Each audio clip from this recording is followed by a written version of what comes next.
Hello students, welcome to Azad institute. Azad institute के इस video में आप सभी का स्वागत है। तो स्टूडेंट्स, हम लोग ने परसेंटेज की क्लास का डे 8 तक के क्वेश्चन का प्रैक्टिस कर लिया था। आज हम लोग डे 9 के क्वेश्चन का प्रैक्टिस करेंगे। तो आइए वीडियो को बिना देरी के शुरू करते हैं और समझते हैं कि इस तरह का सवाल कैसे सॉल्व किया जाता है। ये जो सवाल लिया गया है, ये पिछले एग्जाम में, एसएससी के एग्जाम में आया हुआ क्वेश्चन है। तो इस क्वेश्चन को अच्छे से समझिए, क्योंकि पेपर में आने की संभावना रहती है इसी तरह के सवाल का। तो यहाँ पे जो क्वेश्चन है, ये पहला नंबर सवाल क्या कहता है, यहाँ पर देखता हूँ। कहता है कि यदि यदि एक्स वाई से 25% अतिरिक्त धन कमाता है, तो बताइए वाई एक्स से कितने परसेंट कम धन कमाता है। तो यहाँ पे मैं लिख देता हूँ एक्स और यहाँ पे वाई। एक्स के बारे में कहता है कि एक्स वाई से 25% अतिरिक्त धन कमाता है, यानी कि ज्यादा कमाता है। ठीक है, तो 25% की वैल्यू का बात करूं तो कितना होता है, 1/4 होता है। यानी कि वाई अगर 4 कमाता है तो एक्स कितना कमाता होगा, 5 कमाता होगा। तब यहाँ पे बोल रहा है वाई इससे कितना कम है, तो वाई कितना कम है, यहाँ पर देख लीजिए एक एक किस में, 5 में। तो यहाँ पे नीचे लिख दूंगा 5 और गुना कर दूंगा 100 से, तो यहाँ पे आ जाएगा 20%। ठीक है, तो यानी कि हमारे पास y जो है x से 20% कम धन कमाता है। ठीक है, तो ये चीज आपको समझ में आया होगा। बढ़ते हैं आगे, अगला सवाल समझते हैं। अगला सवाल कैसे सॉल्व होगा, यहाँ पर देखिए। अगला सवाल क्या कहता है, यदि कृष्णा की आय राधा की आय से 16.2/3% कम है। यहाँ पे एक कृष्णा है और एक क्या है, राधा है। ठीक है, बोलता है कि कृष्णा की आय राधा की आय से 16.2/3% कम है, तो बताइए राधा की आय कृष्णा की आय से कितना परसेंट अधिक होगा। तो सबसे पहले यहाँ पे 16.2/3% का वैल्यू आपको याद रखना पड़ेगा। 16 × 48, 48 और 2 50, यानी कि इसका वैल्यू कितना होता है हमारे पास, 1/6 होता है। तो यहाँ पे कृष्णा की आय राधा की आय से इतना कम है, तो यानी कि राधा की आय 6 होगा, तो यहाँ पे कृष्णा की आय कितना होगा, 5 होगा। तो अब यहाँ पर देखिए राधा कितना ज्यादा है, 1 ज्यादा है, किससे, कृष्णा से। तो यहाँ पे 1/5 हो जाएगा और गुना कितना हो जाएगा, 100 हो जाएगा। और यहाँ पे परसेंट लगा दूंगा, तो यहाँ पर भी आंसर कितना आ जाएगा, 20% आ जाएगा। यानी कि यहाँ पे जो सवाल पूछ रहा है कि राधा की आय कृष्णा की आय से कितना परसेंट अधिक है, तो यहाँ पे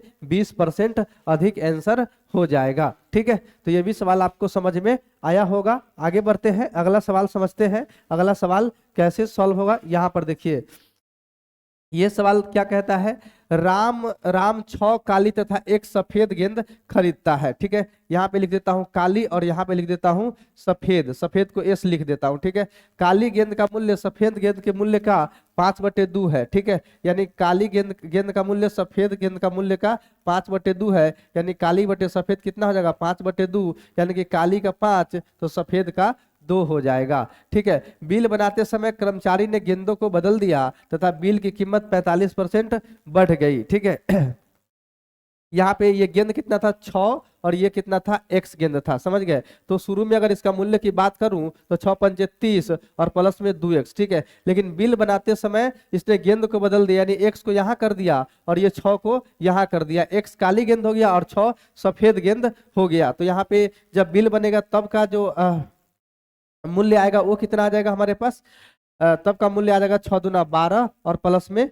5 गुना एक्स। ठीक है, 5 गुना एक्स आ जाएगा। ठीक है, तो यहाँ पे ये वाला आ जाएगा। तब क्या कहता है कि बिल की कीमत 45% बढ़ गई, तो एक्स ज्ञात करना है। ठीक है, तो यहाँ पे जो ये मूल्य आया है 12 + 5x, 12 + 5x बराबर कितना हो जाएगा, 30 प्लस में 2x और गुना बिल की कीमत 45% क्या हो गई, बढ़ गई। तो यानी कि 100 प्लस में 45 और बटे में क्या हो जाएगा, 100 हो जाएगा। ठीक है, यानी कि हमारे पास 12 प्लस में 5x बटे में 30 प्लस में 2x बराबर कितना हो जाएगा, 145। 145 और बटे में 100 हो जाएगा। 5 से इसको काट दीजिएगा, 5 दूना 10, 5 9 45 और यहाँ पे 20 पंचे 100 आ जाएगा। अब यहाँ पे आपको क्या करना है, यहाँ पे बाईसीएम करके x का वैल्यू फाइंड आउट कर लेना है। तो यहाँ पे आ जाएगा 12 दूना 24, यहाँ पे 240 और प्लस में हो जाएगा 20 पंचे 100, यहाँ पे 100x और बराबर हो जाएगा 29 तिया 87, यानी कि 870 और प्लस में हो जाएगा 29 दूना 58, यहाँ पे 58x आ जाएगा। यहाँ पे 100x में से 58x चला जाएगा तो कितना आ जाएगा हमारे पास 42x आ जाएगा। और 870 में से 240 घटा दीजिए 0, 7 में 4 चला जाएगा 3, 8 में से 2 चला जाएगा तो 6 आ जाएगा। ठीक है, x बराबर आ जाएगा 630/42। कैसे काट दीजिए, 21 दूना 42, 21 तिया 63, यानी कि 15 दूना 30। यहाँ पे x का वैल्यू है हमारे पास 15 निकल करके आ जाएगा। ठीक है, तो ये सवाल जो है इस तरह से सॉल्व किया जाता है। आगे बढ़ते हैं, अगला सवाल समझते हैं। इसका सॉल्यूशन उतार लीजिए, इसका सॉल्यूशन थोड़ा डिफिकल्ट है तो इसका सॉल्यूशन आपको उतार लेना चाहिए।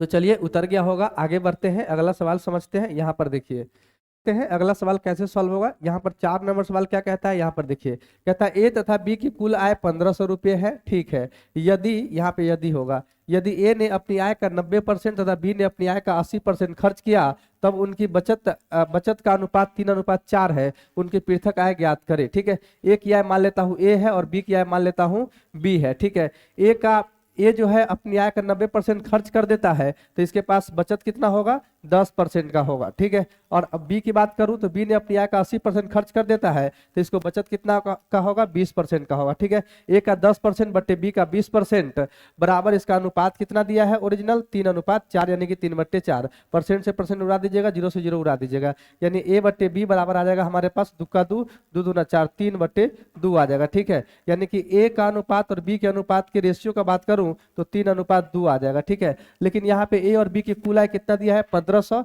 यानी कि 5, 3 2 कितना हो जाएगा 5, 5 का वैल्यू कितना दिया है 1500, तो एक का वैल्यू कितना आ जाएगा 300 आ जाएगा। ठीक है, ए का वैल्यू 300 आ जाएगा, यानी ए का कितना हो जाएगा 3 तिहाई 900 और बी का कितना हो जाएगा 3 दूना 600। ठीक है, तो यहाँ पे दोनों का जो आय है पहला का 900 और दूसरे का 600 निकल करके आ जाएगा। ठीक है, इस तरह से आपको परसेंटेज के इस तरह का सवाल को सॉल्व करना है। आगे बढ़ते हैं, अगला सवाल समझते हैं। यहाँ पर देखिए अगला सवाल क्या कहता है, एक परीक्षा में स्कूल एक्स के पास हुए छात्र कुल परीक्षार्थियों का 80% है। ठीक है, जो एक परीक्षा में स्कूल एक्स है। ठीक है, एक स्कूल एक्स है। ठीक है, और एक स्कूल यहाँ पे वाई है, तो यहाँ पे एक स्कूल एक्स लिख दूंगा और यहाँ पे वाई लिख दूंगा। कहता है कि कुल पास हुए छात्र कुल परीक्षार्थियों का 80% है, यानी कि कुल परीक्षार्थी मान लेता हूं कितना है 100, तो 100 का जो 100 में से 80% बच्चा पास हो गया। ठीक है, यहाँ पे लिख देता हूँ कुल परीक्षार्थी और यहाँ पे पास जितना हुआ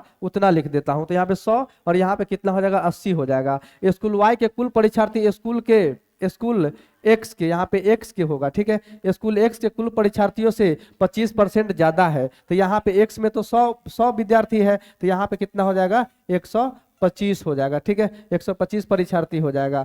तो यहाँ पे हो गया, वह केवल वाई के पास हुए छात्र स्कूल एक्स के पास हुए छात्र से 40% अधिक है, तो यहाँ पे 80% जो छात्र है यहाँ एक्स में से एक्स में पास हुए थे, है ना, तो इससे 40% अधिक पास होता है वाई में, तो 80 का 40% कितना आ जाएगा 80 गुना 40 बटे में 100। ठीक है, 0 से 0 कैंसिल, 8 32, यानी कि इतना ज्यादा 80 में 32 जोड़िएगा तो कितना जाएगा 112 आ जाएगा। ठीक है, तो स्कूल वाई के पास हुए छात्र स्कूल वाई के कुल परीक्षार्थियों का कितना प्रतिशत है, तो यहाँ पे जो पास हुआ 112 हुआ, किस में 125 में, कितना परसेंट है, तो यहाँ पे 100 से गुना कर दूंगा। ठीक है, अब यहाँ पे 5 से काटिए तो 25 पंच 125 और यहाँ पे 20 पंच 100, 5 से 50 25 और यहाँ पे आ जाएगा 5 का 20। ठीक है, 4 से गुना करिएगा तो यहाँ पे आ जाएगा 448 बटे में 5% हो जाएगा। इसको और करिएगा तो 5 अट्ठे 40 और यहाँ पे 5 9 45। ठीक है, और 3 0 5 36, यानी 89.6% आंसर आ जाएगा, यानी कि इसका ऑप्शन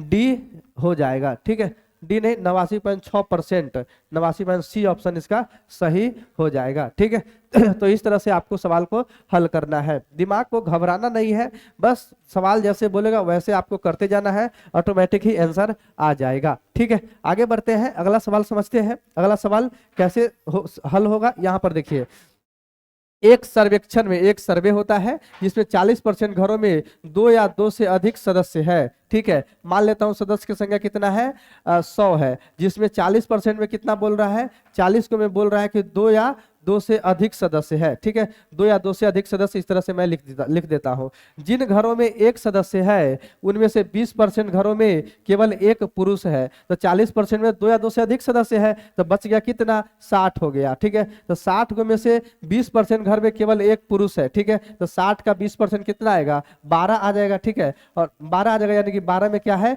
केवल एक पुरुष है, केवल एक पुरुष है। ओके, तो उन घरों का प्रतिशत ज्ञात करो जिनमें केवल एक महिला है वह कोई पुरुष नहीं है। तो यहाँ पे ये आ गया 12, तो यहाँ पे बच कितना गया, 48। ठीक है, 48 में जो है केवल क्या होगा, एक महिला होगा, वह कोई पुरुष इसमें नहीं होगा। तो यहाँ पे 4800 का कितना परसेंट है, 4800 का कितना परसेंट है, यहाँ पे 100 से गुना कर दूंगा, 100 से 100 कैंसिल, यानी कि 48% आंसर हो जाएगा। यहाँ पे कौन सा ऑप्शन सही हो जाएगा, ए ऑप्शन यहाँ पर सही हो जाएगा। ठीक है, तो इस तरह से जो सवाल को सॉल्व किया जाता है। आगे बढ़ते हैं, अगला सवाल समझते हैं। यहाँ पर देखिए 7 नंबर सवाल कहता है, यदि एक भिन्न के अंश में 200% और हर में 350% के कुल वृद्धि की जाए तो परिणामी भिन्न 5/20 आता है, मूल भिन्न क्या था। ठीक है, न्यूमरेटर और यहाँ पे लिख देता हूँ डिनोमिनेटर। ठीक है, n/d, n में कहता है कि 200%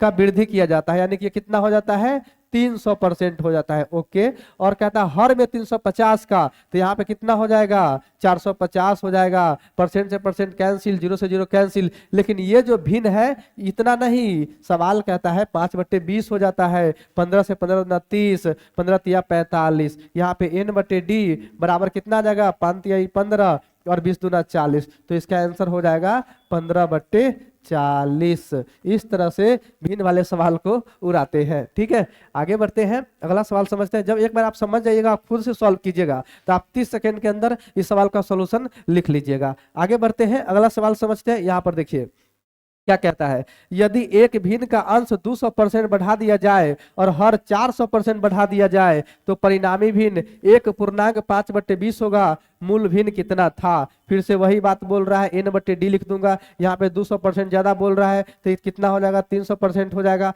और हर 400% बढ़ाया जाए तो यानी कि 500% हो जाएगा, बराबर कितना, 1.5/20, 0 से 0 कैंसिल, यानी परसेंट से परसेंट कैंसिल, n/d गुने 3 गुने 5, यहाँ पे 20 का 20, 20 और 5 25 बट्टे हमारे पास 20 आ जाएगा। यहाँ पे 5 चौका 20 हो जाएगा, n/d यहाँ पे 3 ऊपर यहाँ पे गुना हो जाएगा, तो 25 बटे कितना आ जाएगा, 12 आ जाएगा। यानी कि ओरिजिनल भिन्न कितना रहा होगा, 25/12 आंसर हो जाएगा। ठीक है, तो आपको इस तरह से सवाल को हल करना है। आगे बढ़ते हैं, अगला सवाल समझते हैं। अगला सवाल कैसे हल होगा, यहाँ पर देखिए क्या कहता है सवाल, प्रत्येक प्रश्न के 1 अंक वाले 80 प्रश्नों की एक परीक्षा में अर्पिता पहले 40 प्रश्नों के 65% सही उत्तर देती है। अच्छा, 80 नंबर के एग्जाम है, 80 नंबर के एग्जाम है, जिसमें प्रत्येक क्वेश्चन का 1 नंबर मिलेगा। अगर 1 नंबर का एक सवाल को आप सही बनाते हैं तो आपको 1 नंबर मिलेगा। तो एक अर्पिता एक लड़की है जिसके बारे में बोल रहा है कि 40 प्रश्न का सही उत्तर देता है। ठीक है,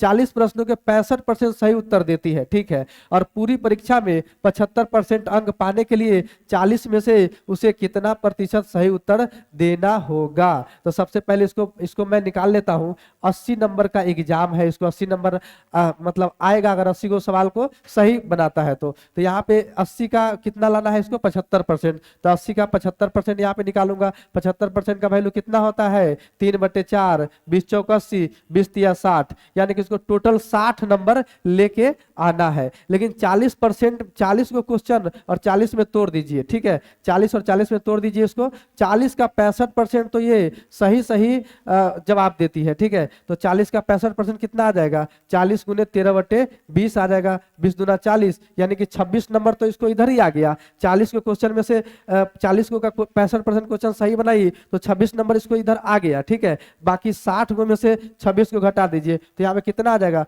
34 नंबर और लेके इसको आना है। तो यहाँ पे 34 नंबर और इसको लेके आना है, तो 34 नंबर इस 40 में से लाना है, तो कितना परसेंट होगा 34 40 का, 34/40 गुना 100, यहाँ पे लगा दूंगा परसेंट, 0 से 0 कैंसिल, 5 दूना 10, 2 दूना 4, यहाँ पे 17 दूना 34, 17 पचे 85, यानी कि 85% उत्तर हो जाएगा। यानी कि 40 नंबर जो बच गया था उसमें से 85% और नंबर इसको लेके आना पड़ेगा, तो इसका जो टोटल परसेंटेज है 75% हो जाएगा। ये सवाल आपको समझ में आया होगा, ये काफी ट्रिकी क्वेश्चन था, आपको इस तरह से इस तरह के सवाल को सोचना है। आगे बढ़ते हैं, अगला सवाल समझते हैं। यहाँ पर देखिए 65 छात्रों, 10वां नंबर सवाल कहता है 65 छात्रों और 4 शिक्षक की एक कक्षा में प्रत्येक छात्र को छात्रों की कुल संख्या का 20% और प्रत्येक शिक्षक को छात्रों की कुल संख्या का 40% स्वीट्स मिलता है, यानी मिठाई मिलता है। कुल कितने स्वीट्स थी?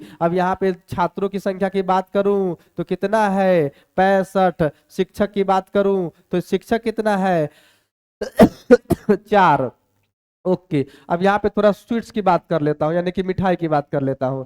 क्या कहता है कि प्रत्येक छात्र को छात्रों की कुल संख्या का 20% मिठाई मिलता है। ओके, तो छात्र को कितना मिठाई मिलेगा भाई? यहाँ पे 65 का 20%, 20% का वैल्यू 1/5, यहाँ पे 13 पचे 65, यानी कि कितना आ जाएगा 13 गो आ जाएगा। प्रत्येक छात्र के बारे में बोला, एक छात्र को 13 गो मिठाई मिलेगा, समझ गए? आगे, और प्रत्येक शिक्षक को छात्रों की कुल संख्या का 40%, शिक्षक की बात करूं प्रत्येक शिक्षक को कितना मिलेगा तो छात्रों की 40%, यानी कि 2/5, यहाँ पे 13 पचे 65, 13 दूना 26, प्रत्येक शिक्षक को 26 मिठाई और प्रत्येक छात्र को 13 मिठाई मिलेगा। तो बोल रहा है कि कुल कितने स्वीट्स थी, तो यहाँ पे छात्रों की संख्या कितना है 65, एक छात्र को कितना स्वीट्स मिल रहा है यहाँ पे 13, और प्लस शिक्षक कै गो 4 गो, और प्रत्येक शिक्षक को कै गो मिठाई मिल रहा है 26 गो, तो यहाँ पे 26 हो जाएगा। 13 पचे 65 हासिल 6, 13 छक 78, 78 और 6 84 हासिल 8, प्लस 6 चक 24 हासिल 2, 4 दूना 8 2 10 हासिल 1 हो जाएगा यहाँ पे। तो 26 104, यहाँ पे जोड़ दीजिए 5 4 9, यहाँ पे 4 8 1 9, यानी कि 949 मिठाई थी। यानी कि इसका ऑप्शन कौन सा सही हो जाएगा? सी ऑप्शन इसका सही हो जाएगा। ठीक है, तो आज के इस वीडियो में हमने 10 सवाल लिया था। कैसी लगी वीडियो कमेंट करके जरूर बताइए। वीडियो अच्छी लगी हो तो वीडियो को लाइक कर दीजिएगा, चैनल को सब्सक्राइब कर लीजिएगा। वीडियो देखने के लिए बहुत बहुत धन्यवाद। Thank you for watching my video. Thank you very much.